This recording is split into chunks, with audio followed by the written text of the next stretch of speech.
بسم اللہ الرحمن الرحیم۔ دریائے نیل کا واقعہ۔ دریا نیل کہاں ہے اور اس کا ذکر قرآن اور حدیث میں کیوں آیا ہے، اسی کی معلومات کے لیے ویڈیو مکمل دیکھیں۔ فرعون اور دریائے نیل کا واقعہ۔ فرعون بنی اسرائیل کا ایک بادشاہ تھا جو اپنی حکومت کے سمے بنی اسرائیل کے لوگوں پر بہت ظلم کیا کرتا تھا اور لوگوں اس کے ظلم کو برداشت کر لیا کرتے تھے اور وہ کبھی بھی اس کے خلاف آواز نہیں اٹھاتے تھے، کیونکہ بنی اسرائیل کے پاس اسی کے علاوہ کوئی دوسرا راستہ نہیں تھا۔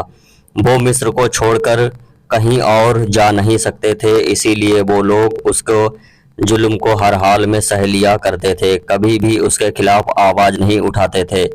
فرعون ایک طرح سے ظلم کرتا تھا، زندہ لوگوں کو دیوار میں باندھ کر ان کے ہاتھوں میں کیلیں مارتا تھا، اور یہ سب کچھ انہیں کسی غلطی کی سزا دینے کے لیے نہیں کرتا تھا بلکہ صرف اپنے درباریوں اور اپنے دوستوں کو تماشا دکھانے کے لیے کرتا تھا۔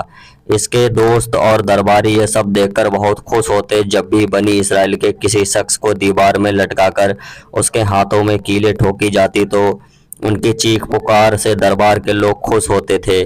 وہ لوگ ٹھاکے لگا کر یہ سب دیکھ کر ہنسا کرتے تھے۔ دوستوں، جب ایک لمبے سمے تک فرعون ایسا کرتا رہا اور لوگوں کو اس کی بات پر آواز نہیں اٹھایا کرتے تھے، تو پھر اس نے یہ دعویٰ کیا کہ وہ مصر کے لوگوں کا خدا ہے، اور اس نے یہ اعلان کروا دیا کہ لوگ فرعون کو اپنا خدا مانیں اور اسے سجدہ کریں۔ مصر پر اس کی حکومت تھی اور وہ پھر لوگ فرعون کے ڈر کو خوف کی وجہ سے اس کو اپنا خدا کہنے لگے۔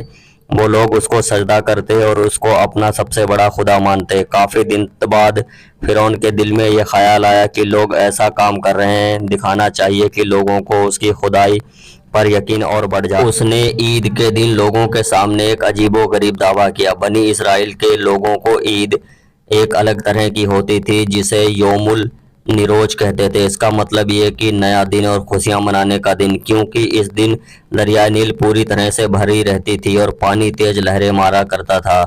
ایک دن دریائے نیل کی لہریں سب سے تیز رہتی تھیں، اسی لیے وہ لوگ اس دن خوشی منایا کرتے تھے۔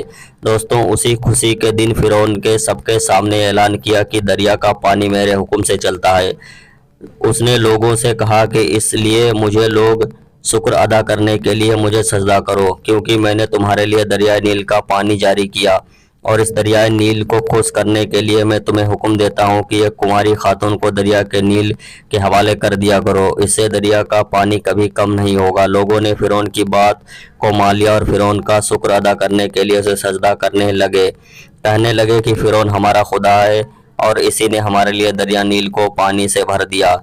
1 یا 2 سال کے بعد دریا نیل سوکھ گیا، اس کا پانی ختم ہو گیا، جس کی وجہ سے مصر میں قحط پڑ گیا۔ وہاں کے لوگ پانی نہ ملنے کی وجہ سے بہت پریشان ہونے لگے، ان کی فصلیں تباہ ہونے لگیں، اور وہ لوگ بڑے نا امید ہو کر فرعون کے پاس آئے، اور فرعون نے کہا کہ تم ہمارے خدا کو دریائے نیل کو کیوں بند کر دیے ہو؟ اس کے بعد مصر کے لوگوں نے فرعون سے کہا کہ ہم نے تمہیں ناراض کر دیا، اگر تم ہمارے خدا ہو تو ہمیں اس پریشانی سے نکالو اور دریا نیل کو ابھی پہلے جیسا ہی پانی سے بھر دو۔ فرعون مصر کے لوگوں کی اس بات کو سن کر بہت پریشان ہوا۔ ساری رات اسے نیند نہ آئی اور وہ اپنے درباریوں میں ٹہلتا رہا اور سوچتا رہا کہ اب لوگوں کو کیسے یقین دلایا کہ وہ ان کا خدا ہے۔ آخر اس کے دماغ میں ایک طریقہ آیا۔